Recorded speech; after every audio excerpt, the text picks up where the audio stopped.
Hai, Assalamualaikum. Kita hari ini di podcast Gang Room Rental episod yang ketiga. Kali ini kita bawa bersama student Gang Room Rental iaitu Puan Syida, founder kepada apa nama? Muslim Room KL. Muslim Room KL. So itu dia punya brand lah. Dan hari ni dia dah ada lebih daripada 200 bilik kan? Ya. Alhamdulillah. Okay. So apa tujuan hari ni? Kalau you all tengok baju KLS, kan tengok baju Puan Syida, so kita sebenarnya nak raya. So kita di bulan Ramadan, Alhamdulillah kita dah masuk akhir Ramadan dan sebagai bisnes yang menguruskan room rental, kita busy kan. Busy. Dekat-dekat dengan raya ni busy. So kita nak bincang lebih detail lagi lah kan, apa persiapan yang kita kena buat sebagai pengusaha room rental bila nak apa orang kata nak menyambut Syawal ni. Kita sebagai apa owner business room rental ni tak boleh main cabut macam tu saja kan. Betul. Sebab apa? Sebab kita punya tenant ni kadang-kadang dia macam budak-budak. Dia tak reti nak fikir sendiri. Kita yang sebagai pengusaha room rental ni lah yang kena memberi arahan yang detail supaya tak terjadi perkara-perkara yang tak diingini lah semasa kita bercuti raya. Isu dia adalah bercuti raya kan. Kalau kita tak raya tak apa, kita duduk sini je kan. Masalahnya kita nak balik kampung. Syida balik kampung mana tu? Saya balik ke Pahang, Jalan Tut. Pahang, Jerantuk. Wow, KLS nak balik Kelantan. Lagi jauh. Cuti 2 minggu. Syida cuti berapa lama? Lebih kurang 2 minggu juga. 2 minggu juga. Nampak tak? Kita nak bercuti lama tau. Gang room rental ni selalunya raya bercuti lama. Sebab kita tak ada masalah. Kita tak ada isu apa. Sebab kalau kita dapat income bulan ni, bulan depan kita rehat 1 bulan pun income yang sama juga masuk ke dalam akaun. Betul kan Syida? Betul. Setuju. Best kan? Itu you all kena dengar sampai habis video ni. Sebab apa? Sebab best gila kan. Selalunya orang yang bekerja ni kalau hujung-hujung apa nak raya macam ni, apa yang diorang fikir? Diorang cuma fikir nak balik raya bila, betul tak? Nak beli barang-barang raya, bila nak datang balik. Ada orang tu masih struggling tak dapat cuti, tak dapat approval untuk cuti. Mungkin dapat tapi tak dapat banyak hari. Mungkin ada yang nak cuti 3 hari, 4 hari tapi tak approve. KLS ingat lagi zaman KLS bekerja dulu pernah KLS nangis gila-gila cuti approve 2 hari sahaja. Kita dah plan satu family nak pergi situ, nak pergi sini, nak cuti seminggu kan. Sekali kena potong, zuk tak boleh. Cuti boleh 2 hari saja. Maksudnya 2 hari selepas public raya kan 2 hari. Lepas 2 hari tu sahaja dan kena masuk balik kerja. Sedih kan? So yang bestnya kan, KLS rasa KLS dah 10 tahun dah cuti raya ikut suka hati kan. Syida dah berapa lama dah? Starting 2015 sampai sekarang lah. Wow, macam tu lah kan. Jomlah kita ramai-ramai kita buat business room rental kan. Alright, so kita sebelum kita nak pergi kepada soalan-soalan, okay. So kita di Ilham Academy, okay. So memang kita sentiasa buat kelas untuk membantu ramai lagi pengusaha room rental dekat luar sana supaya buat bisnes yang bersistem. Mungkin ramai lagi di luar sana yang pandai buat bisnes room rental. Mungkin dah ada 500 bilik, mungkin dah ada 1,000. Tetapi hari ini masih lagi ramai yang struggle buat room rental ni, tak boleh nak balik raya lama, tak boleh nak bercuti lama. Rugilah kan? So why not, kalau ada lagi di luar sana yang masih lagi ada masalah macam ni, nak balik raya, nak kena standby, semua telefon nak kena on, nak kena apa orang kata ada internet, apa semua kan, takut nanti tenant tanya apa semua. So itu sebenarnya bukan bisnes yang bagus.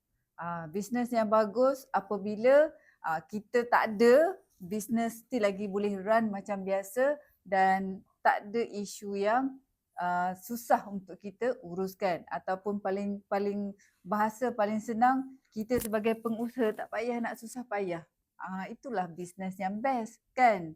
Alright. So Syida sendiri adalah student di Ilham Academy, masih baru lagi, Betul. betul kan? Tahun Dari September September tahun tahun lepas. lepas kan. So sangat baru lagi. Dan beliau sendiri pun dah buat bisnes ni lama dah, bukannya baru. Daripada arwah suami lagi kan. Betul. So Syida ni adalah kira second generation lah, take over daripada arwah suami yang buat bisnes room rental masa tu kan. Betul. Dan sekarang ni Syida yang buat 100%. Meneruskan. Seorang-seorang ke atau ada anak yang Uh, uruskan? Kita ada tim lah, kita ada tim. Ada team sebab husband dah buat orang kata bisnes tu yang ada sistem, dah ada Sdn Bhd kan. So senanglah untuk Syida take over, betul tak? Senang tak senang tu semua ada ni kan, betul tak? Semua ada Kan. cabaran. So sebabnya kita bermula daripada awal, so kita tahu macam mana nak manage lah, I nak uruskan. see. Dan Alright. masih that's why lah masih belajar dengan Ilham Academy untuk dapatkan info-info pasal bilik sewa. Alhamdulillah. Okey, kita nak kenal siapa Puan Syida ni kan. Alright, so jom Puan Syida mungkin boleh perkenalkan sedikit sebanyak tentang background and then tentang bisnes Syida sekarang lah. Okey. Assalamualaikum. Selamat menjelang raya. Nama saya Nur Syahida Muhammad Kamal, panggil Syida. Pemilik Muslim Room KL Nasika Sdn Bhd lah. Menguruskan bilik-bilik sewa di Serata Lembah Kelang. Wow, Serata Lembah Kelang Serata tu. Lembah Dan background saya adalah diploma engineering. Wow. Sebelum ni bekerja sebagai quantity surveyor. Dan Okay. resign dan saya buat full sublet lah. I see. Alhamdulillah. So Syida buat bisnes ni semua rumah sendiri ke atau macam mana? Saya ada unit sendiri. Mm-hmm. Unit sendiri tu saya sewakan per bilik juga. Okay. Dan saya ada menyewa dengan owner dan uruskan bilik sewa lah. Macam dipanggil sublet lah. Kita panggil sublet. Kalau siapa tak faham lagi sublet ni kita sewa rumah landlord kan, landlord yang tak nak urus rumah dia. And then kita sewakan semula per room pula, kan. So itulah sublet. Dan hari ni sublet ni adalah famous lah. Bukan famous apa, sebab kita tak mampu nak beli banyak rumah kan. Betul. Mungkin ada di luar sana belum pun beli satu biji rumah pun. So maksudnya kalau anda orang yang macam tu belum lagi membeli rumah, you all pun boleh buat business room rental. Sebab kita memang belajar macam mana kita nak convince landlord kan. Kita memang orang kata ada skill untuk convince landlord dan kita uruskan rumah dia pun happy. So kita pun boleh dapat income. Dua-dua win-win situation. Kita tak nak ada istilah orang kata tekan landlord semua kan. Alright, so seperti tema kita tadi kan, raya kan, kita nak balik raya kan. So Syida mungkin boleh share sedikit lah macam mana persiapan sebab you punya tenant ramai juga, 200 lebih kan. Betul. So macam mana persiapan sebelum raya sebab you nak bercuti 2 minggu ni kan. Adakah you punya tenant semua Muslim balik raya atau mungkin ada campur-campur, mungkin you boleh share sedikit. Okey, kalau macam kita pemilik rumah, kita ada satu rumah. Macam kami ni yang pengusaha bilik-bilik sewa ni, kita banyak rumah. Jadi banyak kepala yang kita kena jaga, banyak individu yang kita kena take care lah. Owner lah, tenant lah kan. So apa yang boleh saya praktikkan dengan tim-tim saya biasanya sebelum bercuti, kita ingatkan dalam grup WhatsApp untuk pastikan rumah dalam keadaan baik, pastikan rumah berkunci, tutup bil elektrik, api air semua kan. So kena memang semua tenant kena alert lah apa yang kita take note dalam WhatsApp group tu. Okay. So berdasarkan pengalaman yang lepas lah, tahun-tahun lepas kan, ada tak isu-isu bila balik raya ni? So far Alhamdulillah tak ada sebab kita dah ingatkan sebelum tu. Bagus. Kan, kalau sikit pun mungkin macam kunci tertinggal ke apa benda macam tu, kita minta penyewa untuk settlekan sendirilah. Okay. Kelas ada satu isu before this. Isu sampah. Hmm. Mungkin Syida boleh ingatkan juga Hmm. tenant-tenant Syida. Sebab dia macam ni, bila kita nak balik raya ni kan, kadang-kadang ada lagi orang yang dekat dalam rumah tu masak apa semua kan. So mungkin sampah tu tak banyak, sikit je. Tetapi kan kita balik raya lama. Betul. Jadi sampah tu dah busuk dah. So pernah berlaku kepada KLS, bila KLS balik daripada raya dan pergi tengok unit-unit tu, ada satu unit ni buka je pintu bau busuk gila. Satu rumah bau. Okey. So ini adalah perkara-perkara yang kita kena remind tenant, which is berkait dengan sampah kan. Sampah dan juga sumber-sumber elektrik dan air. Takut nanti kalau air mungkin dia tak tutup pipe rapat kan. Seminggu duduk on je. Bil elektrik tinggi tu. So Bila akan itu menambah lah. antaranya lah. Okay. So secara ringkas Syida, mungkin Syida boleh remind mereka di luar sana kan.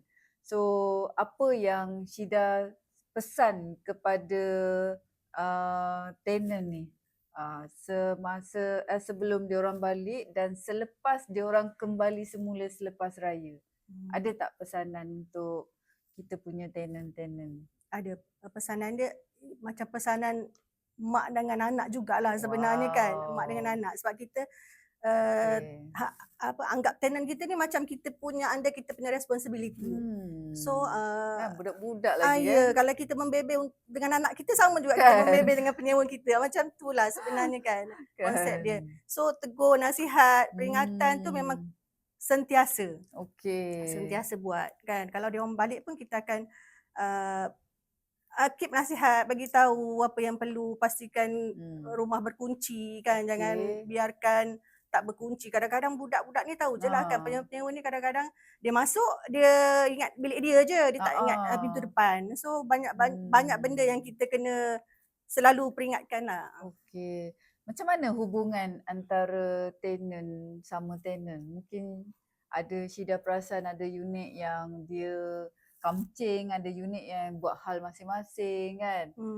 Takut-takut nanti raya kan macam masing-masing ingat dia orang awal balik, dia tak peduli dah, tak apalah nanti orang lain check apa semua kan. So Syida ada tak pengalaman macam ni? Sebab bila kita ada beratus tenant ni dia macam-macam perangai. Betul tak? Betul. Macam saya cakap tu lah, setiap penyewa yang dalam rumah tu kita akan pastikan dia masuk dalam grup WhatsApp. So apa-apa peringatan ataupun pesanan dia orang memang kena take note. Dan berpesan remind selalu dia orang lah. Syida ada pergi tak setiap unit untuk check sebelum Syida balik raya?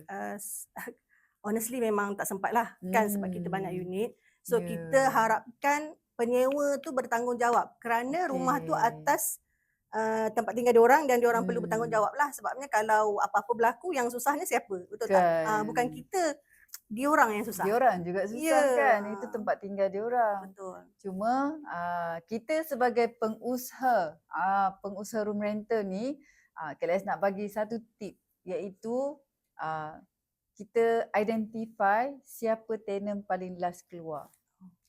Jadi kita kena buat satu soalan dan diorang kena bagi tahu tarikh diorang balik. So semua orang kena tulis tarikh balik dalam grup. So kita tahu, daripada situ kita tahu siapa paling last. Dan orang yang paling last kita kena call. Okay, call untuk apa? Untuk dia ambil video. Last sebelum dia keluar tu, minta dia ambil video yang tempat-tempat yang common area, especially toilet, air okey ke tak okey, dia orang tutup ke tak, elektrik tutup ke tak apa semua kan. Sebab dalam bilik tu kita dah boleh nasihatkan untuk semua tenant. Tapi orang yang paling last ni dia kena make sure that sampah tak ada dah dibuang kan. Semua lampu ditutup, air semua tutup, kalau boleh tutup pilih yang main tu, yang utama tu, and then make sure that rumah dalam keadaan yang tak ada apa orang kata pest. Kalau dia ada nampak macam ada pest kan, belum balik lagi dah nampak ada tikus. Takut nanti bila dia come back daripada raya habis. So Betul. mungkin ada makanan yang dia orang letak dekat atas meja kan. Apa biasalah dia orang ni beli roti kan tak Betul. habis, beli biskut letak atas meja macam tu saja. Benda-benda macam ni kita kena remind supaya dia orang ikat elok-elok. Kita takut apa? Kita takut nanti adalah mak iti lah apalah semua kan. Mungkin rumah yang kondominium, rumah tinggi mungkin tak ada isu sangat dengan pest ni. Siapa yang buat landed, okey, balik raya masalah paling utama adalah mak iti beraya juga. Kita balik beraya, dia beraya kat dalam rumah tu. Okey? So kena pastikan semua barang-barang makanan ni nak kena letak di tempat yang bertutup, ikat elok-elok kan. So kita tak nak nanti kita balik rumah kita dah jadi pesta dah. Pesta makan-makan beraya, geng-geng tikus-tikus dan lipas-lipas ni. Alright? Dapat sesuatu? Okay? So kita dah habis topik raya. Alang-alang kita cerita pasal room rental ni. So pernah tak Syida ada isu yang serius lah sepanjang Syida buat business room rental ni? Apa isu yang Syida rasa paling serius yang pernah berlaku? Sama ada you dalam urusan ataupun dengan tenant ke? Yang paling serius, yang paling saya ingat lah, ada tenant saya ni, dia keluar, dia sewa 2 bilik. Oh, Dia sewa macam mana 2 boleh bilik. sewa 2 bilik? Dia eksekutif lah sebenarnya, eksekutif IT. Dah lama menyewa dengan kami, daripada tingkat atas dia turun ke bawah. Okey. Bayaran cantik, bagus. Ni rumah landed lah. Apartment. Okey. Tapi yang terkejutnya bila dia, sebabnya saya punya team, bila penyewa keluar, diorang akan kena bagi video untuk kita release deposit. Ya, betul. So dia ni tak bagi video sampai sudah. Okey. So saya macam pelik. Lepas tu saya kata, kita kena pergi tengok ni bilik tu. Wow, okey. So surprisingly, Suspend. bila pergi, segunung sampah. Oh my god. Saya terkejut. Sampah makan, dia memang letak dalam bilik? Yes. Dua-dua bilik dia sewa tu, Astagfirullah. dua-dua penuh sampah, bergunung. Yang tu yang paling, selama yang saya jaga tu yang paling teruk lah saya rasa. So dia duduk dengan sampah? Ya. Dia tidur dengan sampah. Dia tidur dengan sampah. Saya pun, wah, ni memang terkejut lah kan. Kita itu yang tak dia sangka. sewa 2 bilik tu? Sebab dah penuh yang satu bilik katnya, dia dah tak boleh, dia oh my god. Kenapa dia tak buang sampah tu? Saya tak tahu apa masalah susah dia. sangat ke nak pergi buang? Tong sampah dekat lift sebelum dia turun tu memang ada disediakan tempat sampah kan. Dekat dah tu. Saya rasa ada masalah lah. Dia sendirilah, mental ke apa kita pun tak tahulah. Tapi dari segi kerja, dia bekerja. Dia ada income yang bagus. Tapi attitude dia, kita boleh jadi macam tu kan. Syida tak pernah masuk bilik dia spot check ke apa? Tak pernah? Tak pernah. Sebab kita trust lah. Sebab mostly yang kita jaga memang kita dah tapis kan. Tengok latar belakang kerja lagi, dari segi dia bayaran pun tak ada masalah, tak ada isu. Tapi bila isu dia keluar tu yang jadi isu. Bila nak kemas dia punya bilik tu, saya rasa berpuluh-puluh plastik beg hitam kami kena clearkan. Oh my god. You pernah terfikir tak ada orang macam ni? Tapi kalau tanya KLS, ini tak pelik. Sebab ini adalah salah satu mental illness sebenarnya. Kita boleh tanya pakar psikologi. Sebenarnya betul, dia adalah salah satu mental illness. So, apa kita boleh belajar daripada kes ni? So meaning that walaupun kita dah filter kita punya tenant, tapi secara rutin kita kena masuk juga ke bilik tenant. Okay? So macam mana nak masuk bilik tenant, apa yang kita nak bagi, apa orang kata alasan untuk masuk. So kalau tanya KLS, kalau bilik tu ada aircon, kita masuk untuk servis aircon. Sebab servis aircon not necessary yang meja tu. Just kita nak cuci filter saja kan, kita boleh buat secara quarterly. Tapi kalau bilik tu tak ada aircon, so kita bagi alasan untuk check wiring. Sebab bilik tetap ada elektrik kan, so kena betul. check lah wiring apa semua kan. So kita kena bagi alasan untuk check wiring supaya kita boleh masuk dan tengok keadaan bilik. Okay, belajar sesuatu daripada kes ni. Jangan biarkan you punya tenant buat sampah dalam bilik dan jangan terlampau percayakan you punya tenant. Kita kena always check. Alright, so kita berehat sebentar. Sekejap lagi kita kembali ke topik yang lebih best. Okay, check it out. Okay, jumpa selepas ni.